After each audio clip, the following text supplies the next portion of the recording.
time has come to do away with all the confusing definitions, the illusion of opposites, and the myth that the world is too complicated to properly understand. All of these issues are far more simple than we could have imagined. There is the approach of collectivism and the approach of individualism. Now that we have examined the true origin of human rights, the fallacy of group supremacy, the immorality of using coercion, and the need for equality under law, one question remains. What is the proper role of government? Collectivists believe that the proper role of government should be positive, that the state should take the initiative in all aspects of the affairs of men, that it should be aggressive, lead, and provide. It should be the great organizer of society.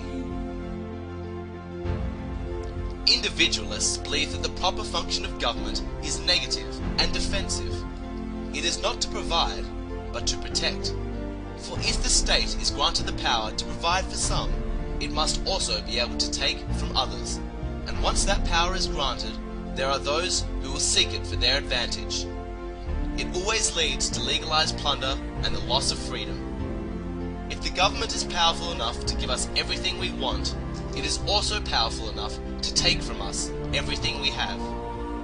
Therefore, the proper function of government is to protect the lives, liberty, and property of its citizens, and nothing more. We hear a lot today about right-wingers versus left-wingers, but what do these terms really mean? For example, we are told that communists and socialists are at the extreme left, and that Nazis and fascists are on the extreme right. Here we have this image of two powerful ideological adversaries pitted against each other, and the impression is that somehow they are opposites. But what is the difference? They are not opposites at all. They are the same. The insignias may be different, but when you analyze communism and Nazism, they both embody the principles of socialism. Communists are clear that they embody socialism, and the Nazi movement in Germany was actually called the National Socialist Party. Communists believe in international socialism, whereas Nazis advocate national socialism. Communists promote class hatred and class conflict to motivate loyalty and the blind obedience of their followers, whereas the Nazis use race conflict and race hatred to accomplish the same objective. Other than that, there is no difference between communism and Nazism. They are both the epitome of collectivism, and yet we are told that they are supposedly at opposite ends of the spectrum. There is only one thing that makes sense in constructing a political spectrum, and that is to put zero government at one end of the line and 100% at the other. Now we have something that we can comprehend. Those who believe in zero government are the anarchists, while those who believe in total government are the totalitarians.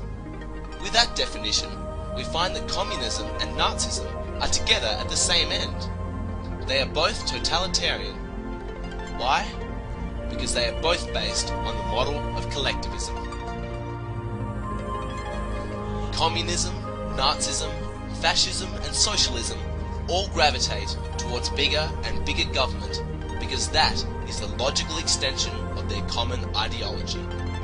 Under collectivism, all problems are the responsibility of the state and must be solved by the state.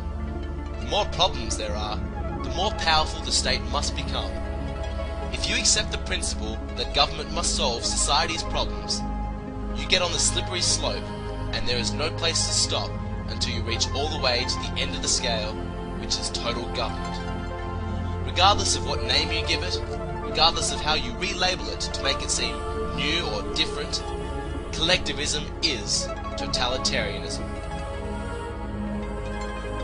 In fact, the straight line concept of a political spectrum is somewhat misleading. It is really a circle. You can take the straight line with 100% government at one end and zero at the other, bend it round and touch the ends at the top.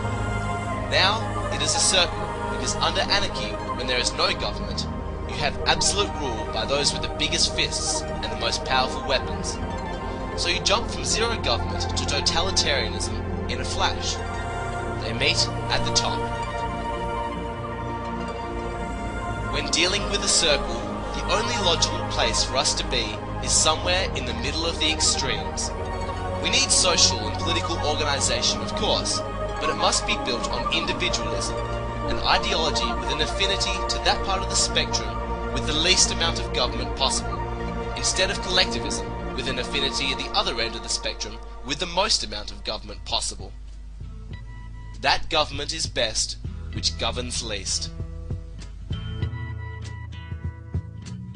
There's something happening here, but what it is ain't exactly clear. There's a man with a gun over there, telling me I got to beware. I think it's time we stop, children. What's that sound? Everybody look what's going down.